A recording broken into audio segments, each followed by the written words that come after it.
Fala pessoal, graça e paz, aqui Getúlio Wenzel e você está na luz para mais um Dons Espirituais. Então a gente vai continuar o nosso estudo, vai continuar o nosso treinamento. No último final de semana nós subimos lá aquele artigo científico recheado, bacana. Se você não foi ver, dá uma olhadinha lá. Mas aqui a gente vai continuar os dons espirituais. Nessa aula aqui não vou dar uma aula, vou dar duas. Eu já vou matar logo para a segunda categoria. Então lembra lá da primeira categoria, 9 dons espirituais. Dividimos em 3 categorias. As categorias eram elas: a primeira categoria, dons de revelação; a segunda categoria, dons de poder; e a terceira categoria que nós vamos chegar nela, ainda não chegamos, dons da fé. Aí dentro de cada categoria tem 3 itens e hoje nós vamos falar de 2 itens. Então dentro do dons de poder tem o dons da fé, que falamos na aula passada, que é a aula número 4. E agora nós vamos falar na aula 5, nós já vamos encaixar 6. Então aqui vai ser 2 aulas. Nós vamos falar de operações de milagres e os dons da cura. Bom, se você está gostando, se tem agregado, se o conhecimento está expandindo, não se esquece, já senta o dedo nesse like aí, já coloca que curtiu. Se você é novo aqui no canal, parabéns, seja muito bem-vindo. Espero que você encontre alguns conteúdos que possam enriquecer e que possam te conectar num relacionamento mais íntimo, mais próximo com Deus. Seja muito bem-vindo. E para você que já está com a gente aqui, não se esquece, ativa o sininho para não perder nenhuma das notificações, nenhum dos vídeos futuros que a gente for subindo, porque com certeza mais para frente aí a gente vai colocar mais e mais conteúdo. Tenho várias ideias para esse ano de 2024 e se eu conseguir, com a graça de Deus, ter um pouco de tempo, eu vou fazer algumas movimentações aqui. Então conto com as orações de todos. Bora lá pro nosso vídeo, bora para nossa aula, bora pro nosso treinamento. Então só vem.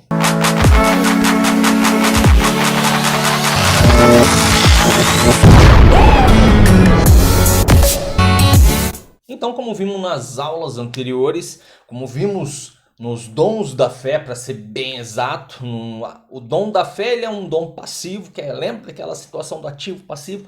O dom da fé é como aquele que você recebe, e o que veremos hoje é operações de milagre que o que? Produz. É aquele que realiza, é aquele que faz acontecer. E nada mais milagroso do que a gente ir para a Bíblia. Opa, vamos para a Bíblia. E lá na Bíblia nós vamos chegar em Êxodo 14, de 16 a 30. O texto é longo, mas vamos resumi-lo, né? O que é esse texto, Getúlio? Esse texto é Moisés. Moisés ele está fugindo de quem? Do faraó. Então ele está ali frente ao mar e ele não tem para onde fugir. Então ele clama ao Senhor. E clamar ao Senhor não diz que Moisés tinha entendimento que ali já era o fim, não tinha o que fazer. Então por isso que ele clamou. Ele estava fazendo o que lhe era possível, ou seja, apenas oração, apenas clamor. Para frente do Mar Vermelho, se a gente olhar, né, vamos nos colocar na situação, na frente do Mar Vermelho, a única coisa que tinha era mar. Aí nós olhando um pouco para a direita ou um pouco para a esquerda, colinas, rochas, rochedos, enfim. Não tinha nenhuma alternativa. E logo atrás quem estava vindo em todo vapor, com todo gás? Os egípcios. Né? Não era o egípcio, né? Era o exército egípcio. E aí, interessante, né? Como que Deus responde a Moisés? Porque clama a mim, peça ao povo que marche, levante tua vara. E ali o mar se abriu. Mas veja, Moisés não sabia que aquilo era possível. E realmente, poxa, se você for ver, ele viu alguns milagres, ok, fechou, tranquilo. Ele produziu alguns sobrenaturais, né, de acordo com Deus em sua vida, ok. Mas em frente àquela situação ele não sabia que aquilo era possível. O seu clamor a Deus foi exatamente por não ter ideia do que poderia acontecer. Eu imagino, eu parafraseando aqui, né? Imaginando um dos possíveis cenários, imagino que ele deve ter pensado assim: eu acredito que ele vai dar uma força sobrenatural para cada um aqui e cada um vai conseguir matar 20, 30, 40, 50 soldados egípcios. Ó, o meu padeiro vai matar 100, o meu fulano de tal ali vai matar 30. Eu imagino que ele deve ter pensado sobre alguma tipo de coisa assim. Não abriu o mar. Mas Deus, através de Moisés, faz o quê? Concede poder e autoridade. E algo inimaginável ali acontece. Deus faz o quê? Um primeiro milagre, que é abrir o mar. Mas não parou por aí, porque na hora que eles atravessam, o povo todo passa, ele ainda vem e conclui, fecha o mar, matando todos os egípcios. Então, nessa situação, a gente vê o sobrenatural de maneira linda acontecendo através de um homem. E a gente pode citar Josué também. Josué capítulo 10 fala de uma batalha travada para defender os gibeonitas dos cananeus, de uma aliança que tinha sido realizada lá no passado. E a palavra de Deus diz que eles estavam lutando e ganhando, mas o sol já estava por se pôr. O sol já estava se pondo. E naquele cenário de batalha, Josué diz: Sol, detenha-se em Gibeão e tu, lua, no vale de Ajalon. Na Bíblia diz que não houve um dia como aquele, nem antes e nem depois. Isso nos deixa claro que não se trata da fé de Josué. Não se tratou ali de o Josué, né? A fé que ele tinha para fazer com que aquilo acontecesse.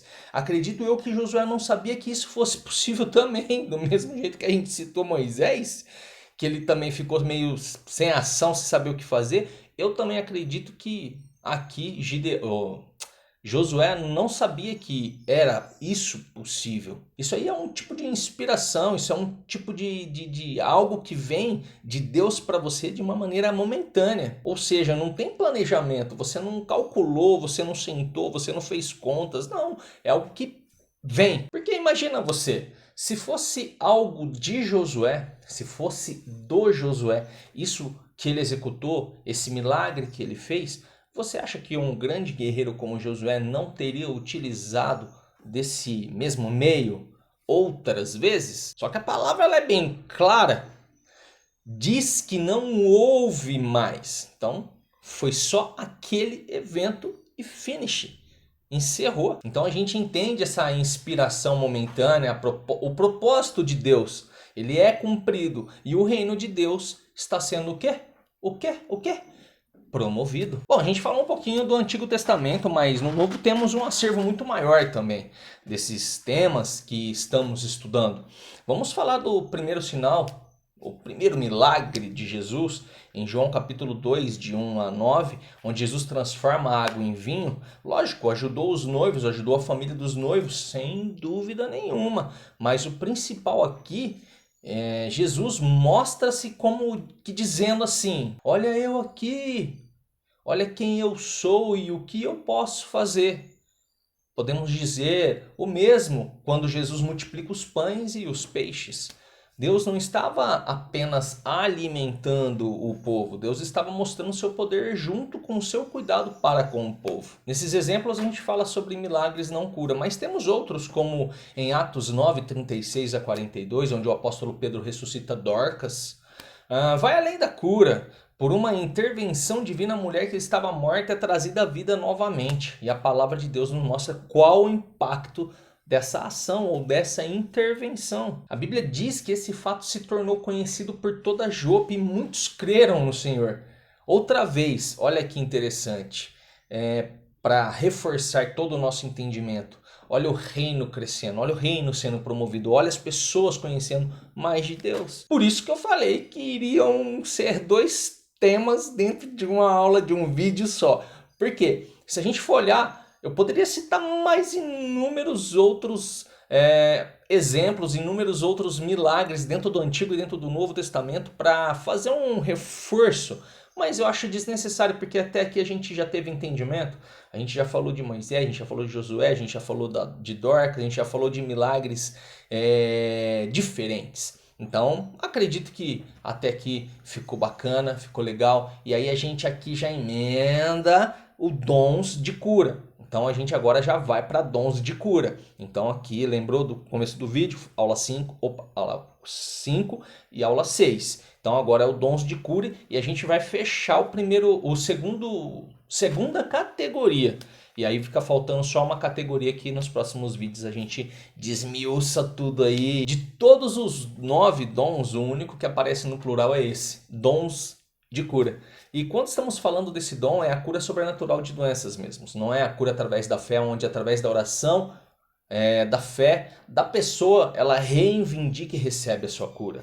Não estamos falando de uma cura através de imposição de mãos, mas estamos falando de cura onde Deus nos usa como ferramenta para realizar o sobrenatural em alguém.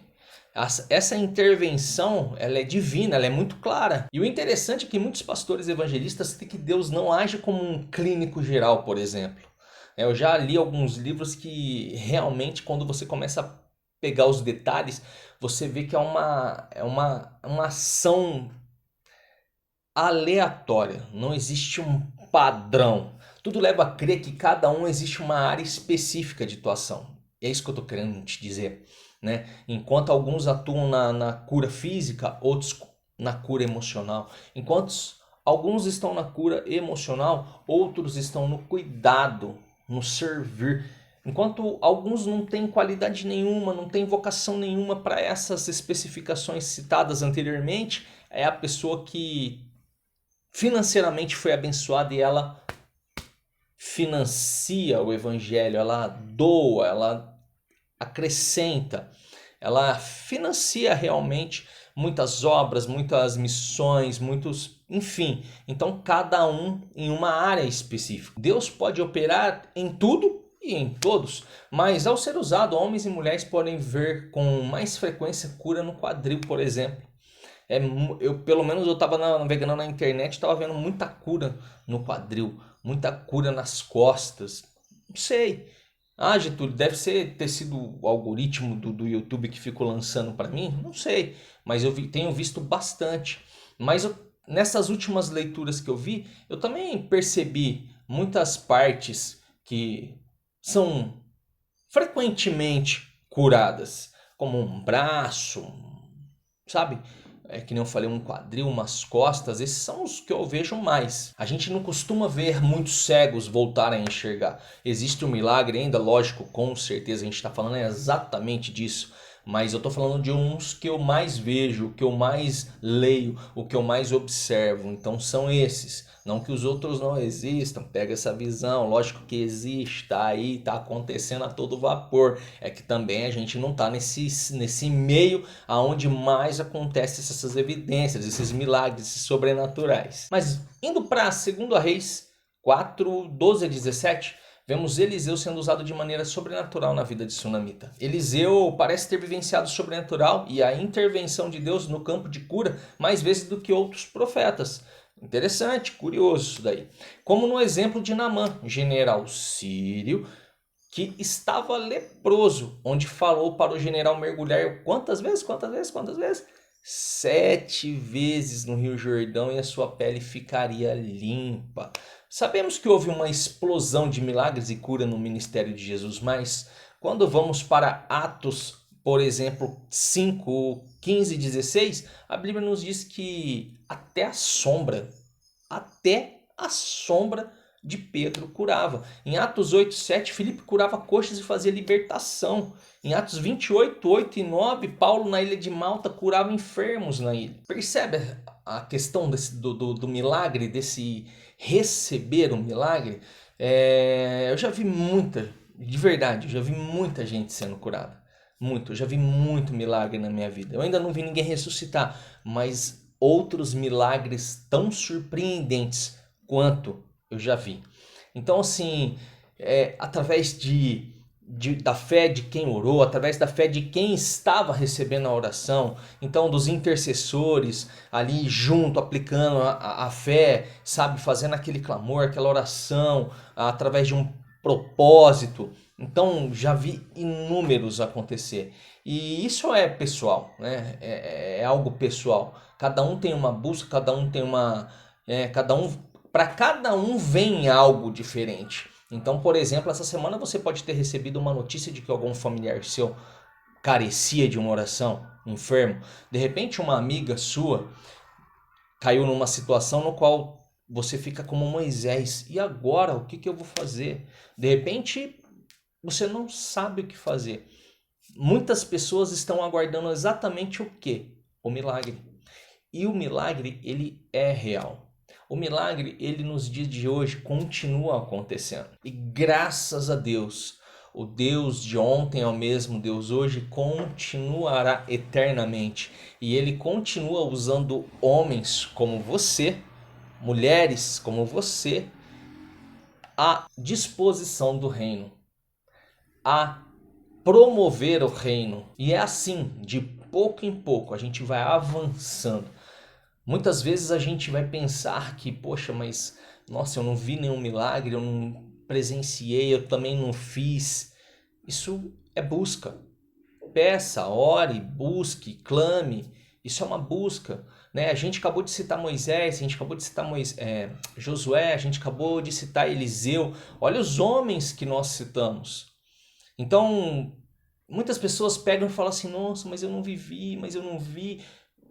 Poxa, a gente está falando de homens que eram envolvidos, homens que tinham um relacionamento, homens que estavam conectados com o Senhor. Será que você está conectado?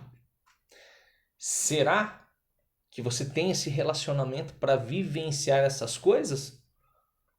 Ou apenas oba-oba? É o oba-oba. O que é o oba-oba? Oba-oba é todas as outras coisas fora de Jesus. Então, percebe, para que você busque e tenha essas experiências, tem que ter uma busca. Você não pode simplesmente colocar seu joelho no chão e falar: Senhor, eu queria tanto ver um milagre. E aí Deus vai fazer um milagre na sua vida. Não é assim que funciona. Se te vender uma receita como essa, ora, não sei o que, como aquelas orações, como aquelas pregações da prosperidade. Ah, que Deus é bom e Deus vai te dar muito mais, Ele vai abrir as portas do céu que você não vai saber onde você vai colocar tudo. Sabe essas coisas da prosperidade que afaga o nosso ego? Desculpa, eu vou jogar um balde de água gelada em você e no meio dessa água vai ter gelo, porque é para bater forte na sua cabeça para você acordar. Porque não funciona assim. Tem que ter relacionamento, tem que ter busca. E o que nós estamos fazendo aqui é exatamente isso. A gente está ampliando o nosso conhecimento para que você, como já tenho falado nos vídeos anteriores, não venha a padecer ou ter ideias erradas, como essa que eu acabei de citar, de querendo viver um milagre só para viver. Só para falar lá no meio da galera, no meio da roda, que você teve uma experiência. Não funciona dessa maneira. Tem que ser para uma finalidade proveitosa para o reino. Como aqui você já sabe, no nosso final, Deus te abençoe, Deus te guarde, guarde a sua família, que você esteja protegido debaixo das asas do Senhor e que nenhum mal se achegue à tua casa, à tua tenda e à tua família. Que seja uma semana abençoada, em nome de Jesus. Fique com Deus, graça e paz.